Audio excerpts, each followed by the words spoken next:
વડાપ્રધાન નરેન્દ્ર મોદી વિદ્યાર્થીઓ સાથે કરી પરીક્ષા પે ચર્ચા. મુખ્યમંત્રી ભૂપેન્દ્ર પટેલ અમદાવાદની ક્રિસ્ટલ ઇન્ટરનેશનલ શાળા ખાતે છાત્રો સાથે સંવાદ કર્યો હતો. ગુજરાતની 40,000 શાળાઓને 61.50 લાખ વિદ્યાર્થીઓ સહભાગી થયા. ધોરણ 10 અને 12ની બોર્ડના પરીક્ષા આપનારા 14.30 લાખ વિદ્યાર્થીઓ પણ જોડાયા. વડાપ્રધાન નરેન્દ્ર મોદીએ વિદ્યાર્થીઓને તણાવમુક્ત પરીક્ષા અંગે માર્ગદર્શન આપવા માટે શરૂ કર્યો કાર્યક્રમ. પરીક્ષા પે ચર્ચાની 8મી શ્રેણી દેશભરમાં યોજાઈ. શિક્ષણ મંત્રી પ્રફુલ પાનસેરિયાનું નિવેદન સામે આવ્યું છે. 10 અને 12 ધોરણના પરીક્ષા પહેલાં વિદ્યાર્થીઓને ટેન્શન હોય છે અને તણાવમુક્ત થઈને વિદ્યાર્થીઓ પરીક્ષા આપી શકે તે માટેનું આયોજન છે.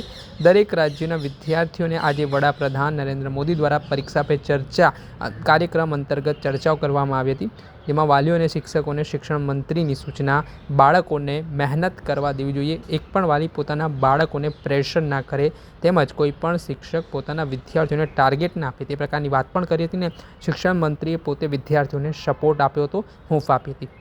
આગામી દિવસોમાં બોર્ડની એક્ઝામ થવા જઈ રહી છે, જેમાં ધોરણ 10 અને 12ના વિદ્યાર્થીઓમાં બોર્ડની એક્ઝામને લઈને ખૂબ જ ચિંતા જોવા મળે છે. આને લઈને વડાપ્રધાન નરેન્દ્ર મોદી દર વર્ષે પરીક્ષા પે ચર્ચા કાર્યક્રમ અંતર્ગત જે વિદ્યાર્થીઓ છે તેમની સાથે સંવાદ કરતા હોય છે, તેમની સમસ્યા હોય તેનું નિરાકરણ લાવતા હોય છે અને ભણતરમાં બોજો ના પડે, વિદ્યાર્થીઓને સરળતાથી તેઓ 10મા અને 12મા ધોરણની પરીક્ષાઓ પાસ કરીને એક સારા પરિણામ તરફ જાય તે માટે પણ તેઓ દ્વારા માર્ગદર્શન આપવામાં આવતું હોય છે. અને આજે આ જ પ્રકારનું કાર્યક્રમ યોજાયો ત્યારે આ મામલે શું કહી રહ્યા છે શિક્ષણ મંત્રી પ્રફુલ પાનસેરિયા તે સાંભળી લો.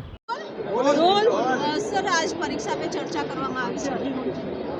માનનીય લોકપ્રિય વડાપ્રધાન આદરણીય નરેન્દ્રભાઈ મોદી સાહેબના એક વિઝન, એક બાળકો સાથેનું ડાયરેક્ટ દેશના વડાપ્રધાન વાર્તાલાપ કરે અને એક ક્લાસરૂમ સુધી, એક બાળક સુધી આ વાત પહોંચે એવા પ્રયાસથી પરીક્ષા પે ચર્ચા આ 8મો કાર્યક્રમ આજે અમદાવાદ વસ્ત્રાલ આ સ્કૂલ ખાતે આ માનનીય મુખ્યમંત્રી ભૂપેન્દ્રભાઈ પટેલ સાહેબના સાનિધ્યમાં સંપન્ન થયો. ભારત દેશની અંદર હવે વાલીઓ પણ ખૂબ જાગૃતિને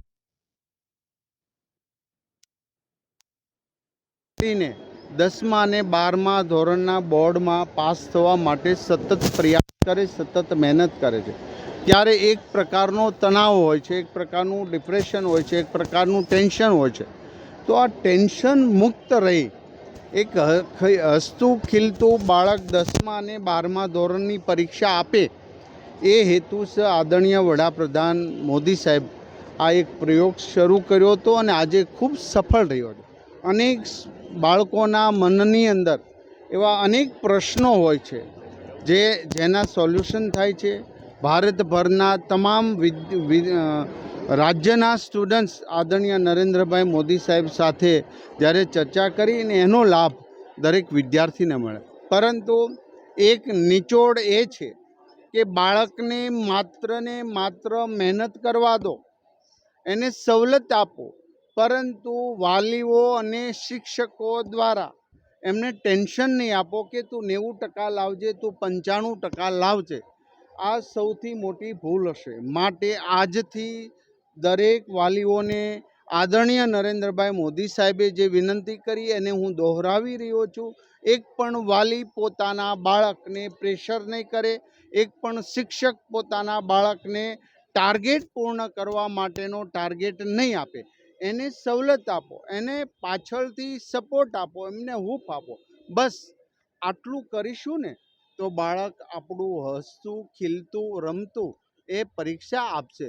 અને પરીક્ષા 10મું અને 12મું ધોરણ એ અંતિમ પડાવ નથી, એ એક સ્ટેપ છે.